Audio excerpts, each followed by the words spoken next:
Morning, folks. Thanks for tuning in. Hope y'all are doing okay today. So, I've got kind of a irony of ironies of stories.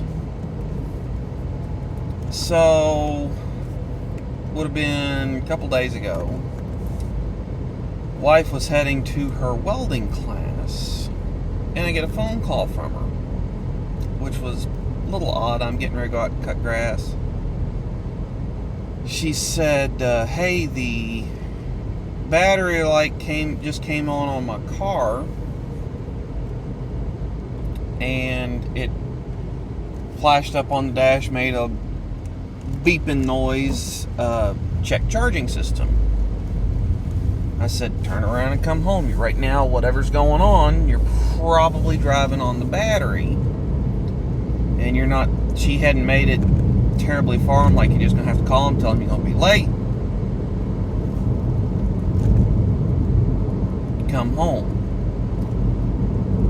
And she's like, well, I don't really want to do that, but okay. I'm like, well, if you're driving on the battery, think of all the things in your car that are electric. They're all running off the battery that's not getting recharged. Okay. So she comes home, takes my car. I was gonna go cut grass in the truck.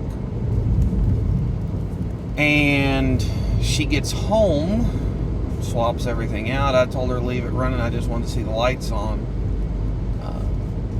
Did a little looking, and I'm thinking, well, the alternator went out, so just got to replace it. And I'm thinking, $100, $200 for an alternator, whatever it was. By the way, her car is a 17 Explorer with the 3.5 liter duratech. Anyone that knows that vehicle knows that the engine's Achilles heel is actually the water pump, which is driven off of the timing chain inside the timing cover. And when the water pump gasket or bearing set fails, you kind of mix the water in with the oil, or mix oil in with the coolant, and very bad.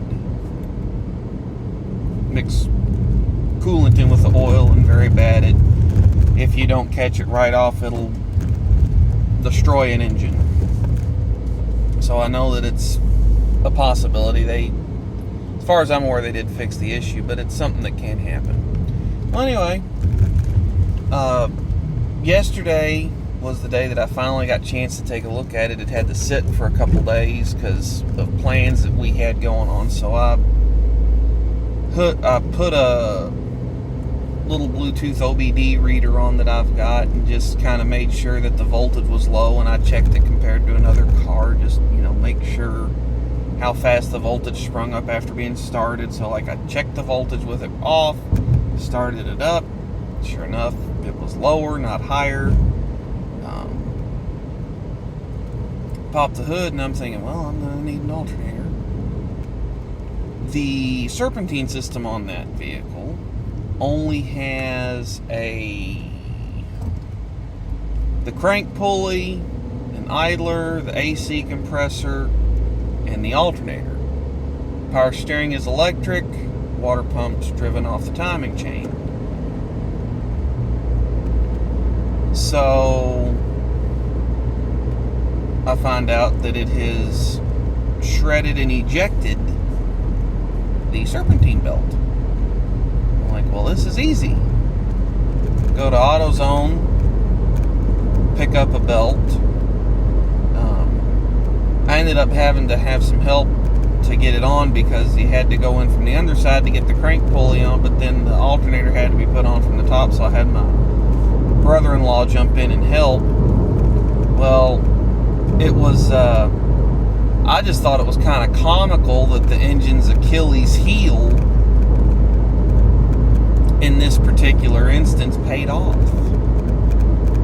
Because if the water pump was driven off of the serpentine belt like almost every other vehicle, the thing would have overheated and puked its guts out before she made any serious progress heading home. As it stands, she made it back to the driveway and shut it off, and it was fine. I just thought it was kind of comical. Thanks for tuning in. I'll catch y'all next time.